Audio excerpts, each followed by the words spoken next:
And I think he felt a lot of the pressure to be the breadwinner in the family, and he just felt like this was like the best way. And it would be easy for us now to criticize him or to feel some kind of way about him, but he was in survival mode. Yeah. Yes. And he wanted his children to survive and have the best life. And he thought the best life was to pass. Right. But we'll talk about, anywhere you want to go with this, we'll talk about mental challenges you may have had in selecting men, dating, love relationships, the type of man that you, whatever. Larry, I know Larry has some more questions as well. Yeah, I wanted to ask you, like, where was your mom in this? How did she feel about what he was doing? She was pretty passive. Oh, yeah, it seemed like she would be. She, very dark skinned, very regular I saw that, black woman. And did your dad have fine hair? yes, He looked like a white guy. Yes, he looked like a white guy. Okay. And for her, he was a complete upgrade. Okay. He was going to be able to give her a lot of security in life that she wouldn't have had any other way. And respect. Yeah. She already had a daughter from a previous relationship. He didn't have to take issue with that. Okay. So he was just a come up in every way that could be. So you're the only biological child between your mom and dad? Yes. Okay. So your sister, is she like of another complexion, darker? Yes, she was darker. Okay. So she was the one introduced to soul music. And Yeah. She came to live with us. No. Right. She came in with the afro. Okay. And the wow. Delphonic That's a tape. movie. And she just like blew my mind. I was like, oh wow, this is so. We got to watch Soul Train, and then my dad wouldn't let me watch Soul Train. So did her and your dad, were they kind of bumped heads? Okay, but Tula, yes. I tell you what, I'm sorry. Let's come in with a excerpt from the book. Okay. And from that excerpt, whatever excerpt you choose, we're going to ask you questions surrounding that or questions we haven't gotten to yet. Okay? Is that all right? Yeah. From Rob Shahid, good interview, excellent. I love the guests, very informative. All right. Okay. Those are a couple of questions. Larry, you think you know something? I love your questions, though. Yeah, this is like, we could do this all day. Like, did you ever find yourself overcompensating? Trying to be extra black to make up for them? Have you yourself used the N word because you thought that it described a desirable black person? For a long time, I did not. Like I went out of my way not to. Yes. Now, yeah, I do. For a long time, you did not. A long time, I did not. Now it's just flow Now of I just do. conversation. In certain Arenas. when it's appropriate. Okay. I won't ask you that question then. Whenever Kelly is ready. I feel like I should read about the music. And Larry, I told Tula that I wanted you to be here, so we tried to make it work. Thank God we did. Because it's one thing to hear about the subject matter, but to actually talk to you, right. It's even more interesting than I thought it would be. Yeah, when I started reading excerpts of the book on Amazon, and I was like, wow, I got to get this from my mom. I got to read it. This is a good read for the weekend. Stand by, Mykel. Sure. Stand by, everybody. I'm just gonna read this one. In 5, 4, 3, 2, you're live. It is morning. It's Mornings with Mykel on WEAA 88.9. Am I hearing myself? So, yeah, it's Mornings with Cal, 88.9, and we're back with our guest, Tula, who's talking about her book. She's such a bright girl in American Story. So we wanted to start with you reading one of the inserts from the book. Okay, and this is towards the end of the book when I'm kind of making peace with some things. So, but I thought this is something that would resonate with people listening. Sometimes I would share some of the experiences I had growing up about being tormented by dark-skinned girls. While most women were at least somewhat empathetic to my plight, I was always also reminded society approved of my skin color. When I initially got this response, I felt like I wasn't being heard. I didn't care what society said. I still felt awful and rejected by my own people, the people I cared most about. But I had to balance my own hurt with the understanding that no matter what cruelty I experienced at the hands of my peers, the rest of the world celebrated me, albeit indirectly. And that kind of indirect celebration still mattered. I got to experience a kind of validation that did not exist for dark-skinned women at all. Lighter skin was always being represented: television shows, music videos, advertisements in magazines, movies. Yes, my day-to-day existence was problematic at times because of my skin color, but my existence was impacted, at least to some extent, in a positive way by representation more closely resembling me, the same way dark-skinned women were negatively impacted by the absence of representation resembling them. It may have been subliminal, but I couldn't turn a blind eye to it. It was and still is an uncomfortable and awkward place for me to sit in, the place of watching someone else consider a circumstance that is painful for me at times to be an advantage. The privilege didn't feel much like it because of the pain attached to it, pain my darker sisters didn't always understand. The juggling act of recognizing light-skin privilege, recognizing how it looks from the outside to other black people, acknowledging the ways it made me feel disconnected from other black people who sometimes lash out at me, seeing the pain of other women, honoring how they dealt with that pain and dealing with the pain and hurt it caused me is complicated, but it is a juggling act I've learned to do. It's interesting that you say it was painful, it was complicated, because sometimes as dark-skinned women, we feel the rejection not only from white America, but society in general, and even some of our own black men. Right. So how were you perceived by white America, and were you received as the great white hope in black America?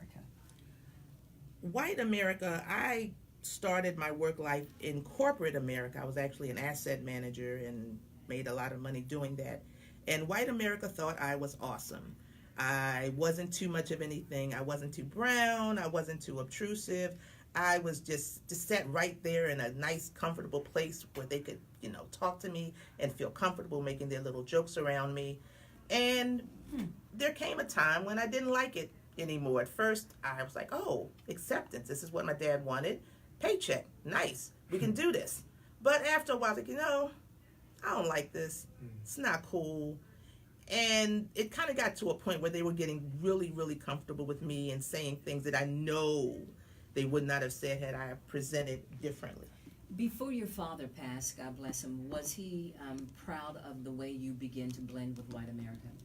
Yes. The corporate America years, he was really, really thrilled about. And I was buying a house down in Mount Vernon. I was just all of his dreams just come to life. He was thrilled. He was really thrilled with what I was doing at that time. Mm-hmm. So where was your mom in all of this? Like, what was her take on it, and did she push back on any of that? My mom, loved my mom to death, but in terms of the world, she was a very regular black woman. Mm-hmm. She'd grown up also in a small town. She went to local colored high school. She didn't really have aspirations at that time to continue her education. She wasn't encouraged to. She became a domestic in the next big town, and because that's what women did at that time. My dad, on the other hand, was, affluent in the sense that he made more money. He was very presentable. He could upgrade her life. Mm-hmm. He could give her security. She wouldn't have to worry about working as a domestic. And my mother had a child from a previous relationship that he was willing to accept.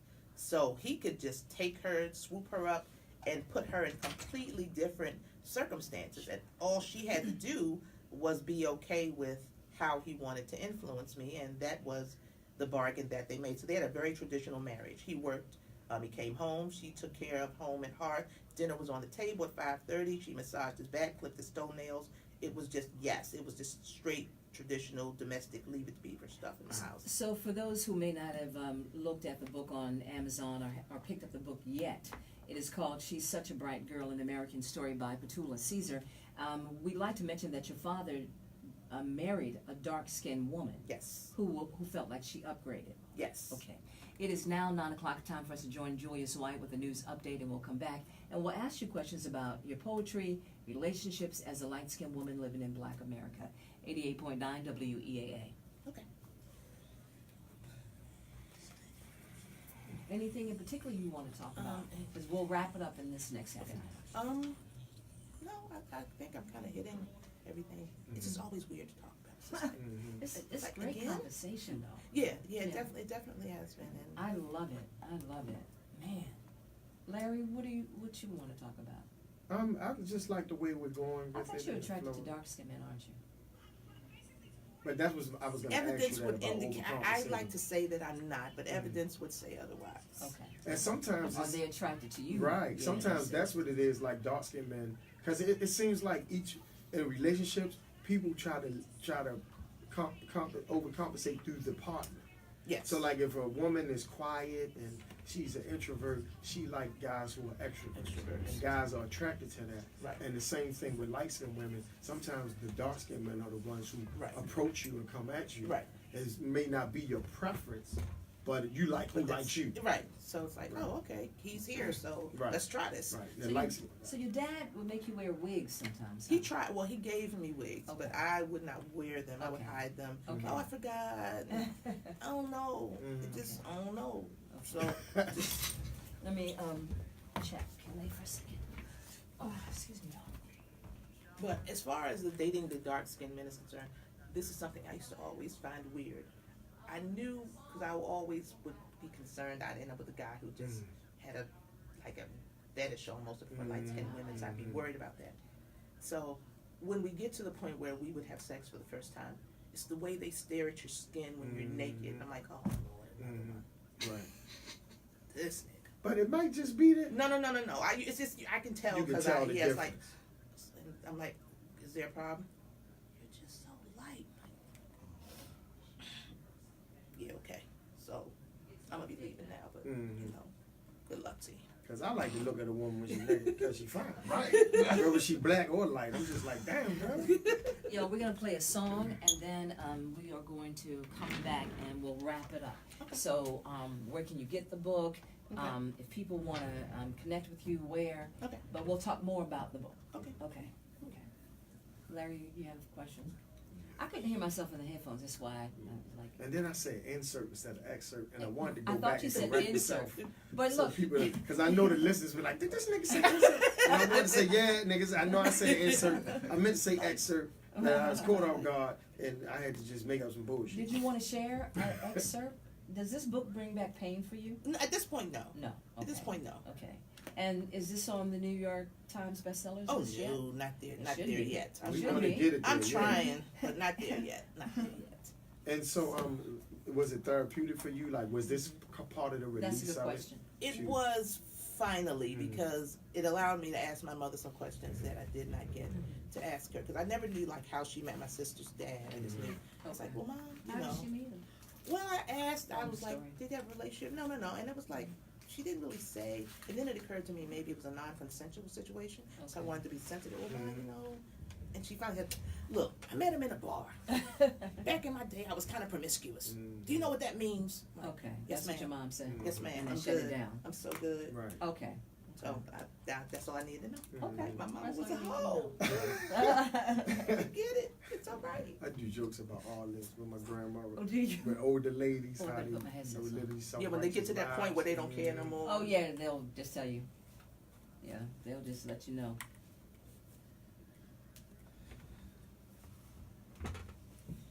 So you guys are live on Facebook right now? Yes. Okay. And I can pull that Share Now fan page, right? Okay. Yes. Okay, great.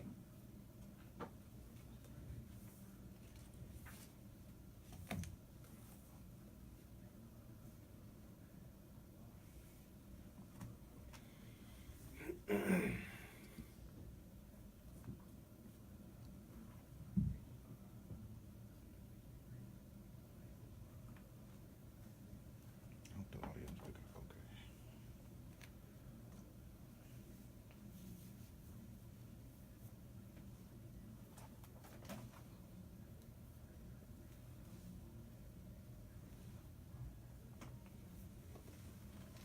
okay.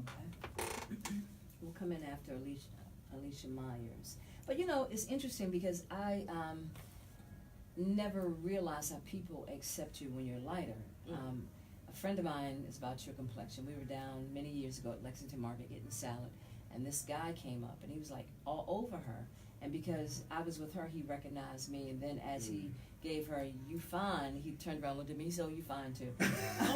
But I was like, I never experienced it because I had, just never. Because you're not really considered a dark-skinned person. No, I mean, I think you and I are about the same complexion, but it was just interesting to experience that, Yeah. though. And I'm sure your darker skinned sisters and girlfriends were like, "What she got that I don't have?" Right, right, and it's funny because I originally was born in New Jersey and moved here, Right. and coming further south, it was very different. So you were Here born in New Jersey, and then you moved and then I south. moved here, and in New Jersey, it was very, very different. They really gave me the blues about being so light. It was like a Yeah, lot. right. Down here, a little further south, it was kind of like it was a little more accepting. Mhm. It was weird. It was really weird.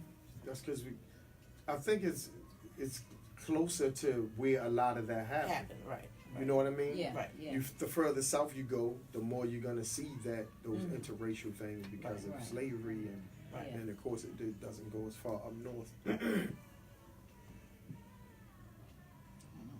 Okay. So Larry, don't forget Really? to ask that question about See, what's you're it. a guy. That's different. What'd you say? And like, That was the exact opposite up in New York. and see, dark skin was becoming, in style for the brothers by the time you were coming up. So. Yeah, but I was told I was left in the oven too long and all that other stuff. You know what I'm saying? Wow. So I dealt with the exact opposite. That's the funny part though, is no one's unscathed. Yeah.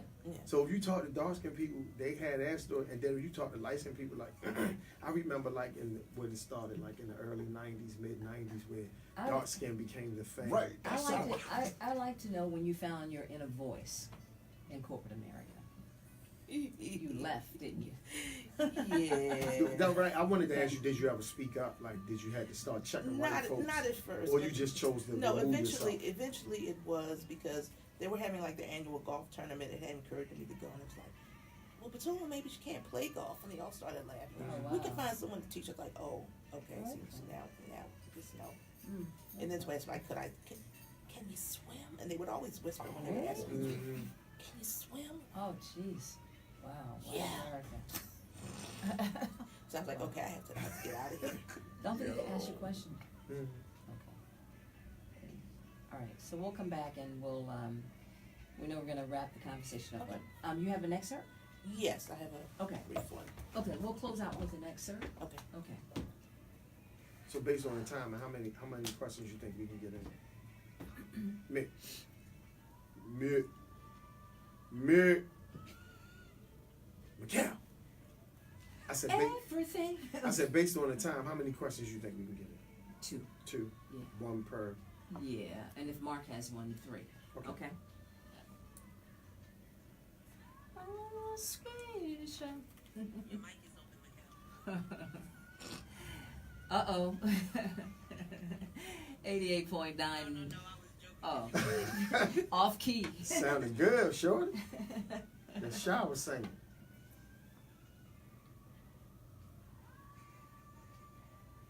Stand by.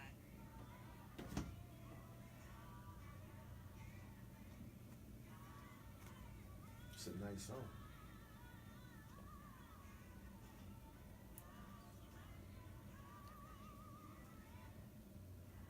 And 5, 4, 3, 2. Mykel, you're open. It's Mornings with Mykel on WEAA 88.9. I'm Mykel Hunter along with Mark Clark, Calais, and Larry Lancaster. Our special guest, Tula Caesar.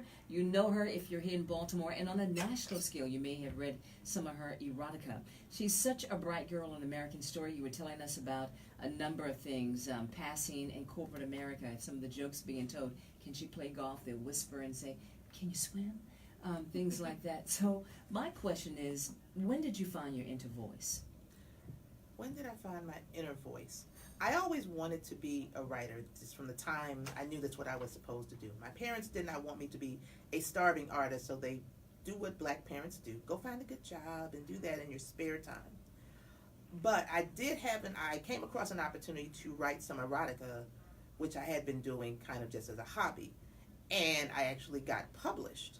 So it occurred to me then that I could actually say things through my writing that I couldn't say in other ways. Mm-hmm. So that's kind of when the bug bit me and I started kind of stretching out more with my writing. So that was really when my own inner voice started to develop, when I started being published. So when you found your inner voice, did it empower you to start checking white folks when they would say inappropriate things, or you just felt it would be easy to just remove yourself from the situation? Initially, I was more of a fleer. I would just kind of remove myself from situations. And the other thing is, when I started to find my inner voice, kind of other things started to happen. I stopped relaxing my hair, and once I left the corporate America job, I started doing more artistic things. So I think it was kind of both. I left white people alone, but as I became more black or more aware, uncomfortably black, they kind of started leaving me alone too. So it was kind of a mutual breakup at the time, which was good, because there did come a time when I became, all the things that white people allege us to believe, belligerent and angry, and eye rolling and neck waving. Wow. So. And that was my next question. Did you find yourself ever overcompensating, trying to regain your blackness? At a time, for a little time, yes, because I was made to feel uncomfortable at times about being so light skinned. So there was a period where I was like, okay, I'm gonna be uber black. I'm gonna be the most militant, biggest afro. I'm just gonna be just marching. And I was like, you know what? Just no. And I think with anything, there kind of comes a time where you don't do enough, then you do too much, then you kind of settle into a place that makes sense. So, but there was the doing too much period, and it was not cute.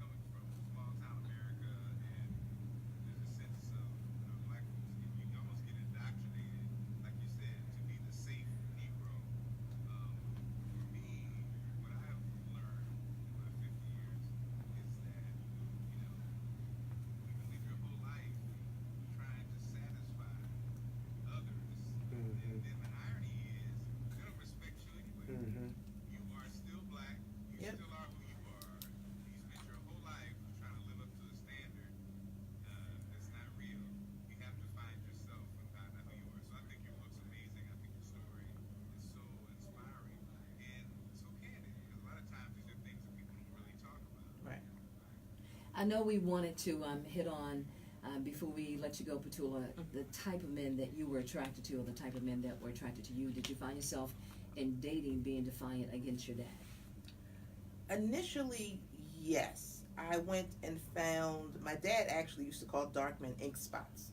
I found the inkiest spot like I could, just the darkest, just ashiest, just thing imaginable. And so I did figure out eventually that wasn't cool. That's not how you conduct yourself. You don't pick what, that's not what you do. But once I kind of figured out what I naturally like, I did tend to attract darker skinned men, and eventually, for the most part, that's who I gravitated toward also. I wish I could say in complete honesty that that's just my choice, but we do get indoctrinated into things subconsciously, and we don't always get all that subconscious stuff worked out. So I recognize there's some of that in there. My main thing when I was younger was trying to avoid men who just were only interested in light-skinned women. That was my real concern. The ones that it was almost like a fetish for them to just find the lightest, brightest black woman possible, and that's what I really didn't want. So if the interest was genuine, then I was pretty much good with it. Sure. She's such a bright girl in American Story, Tula Caesar. Tell us where we can find your book, and if we want to reach out to you, how can we do that? Sure.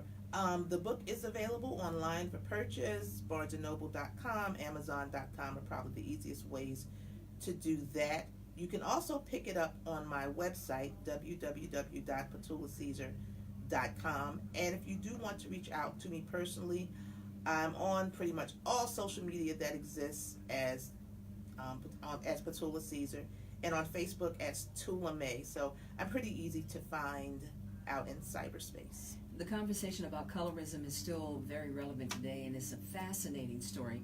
I'm glad that you were here with us today, that you took time. Thank you so very much, Patula Caesar. She's such a bright girl in American Story. You can find it on Amazon. And you do have an excerpt as we close out this morning. Yes, as we close out. My father did not spank me or physically discipline me, so this is a conversation around that. Dad, is it true when I was little you wouldn't let anyone spank me? Why? He looked at me with a piercing stare as if he was trying to see through me to see why I asked the question. He turned down the radio, and the sound of the announcer's voice faded away. The pause continued before he began to respond to my question. You know, it's a shame about our people, he said. It really is. We are just so violent and cruel and angry all the time.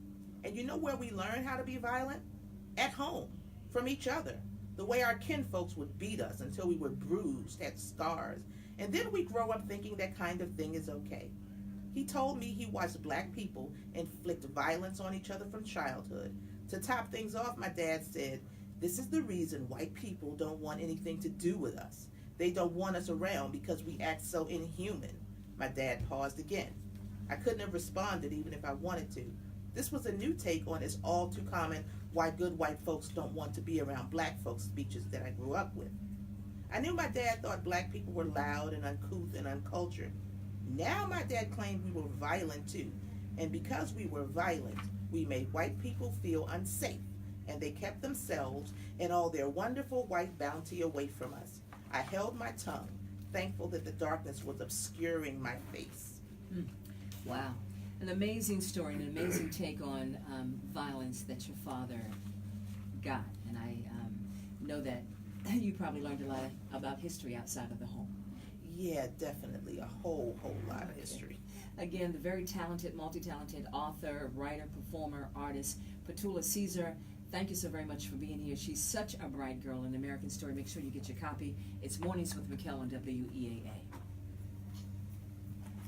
I actually agree with a lot of what he said in that piece. But it was passed down from white Americans Right.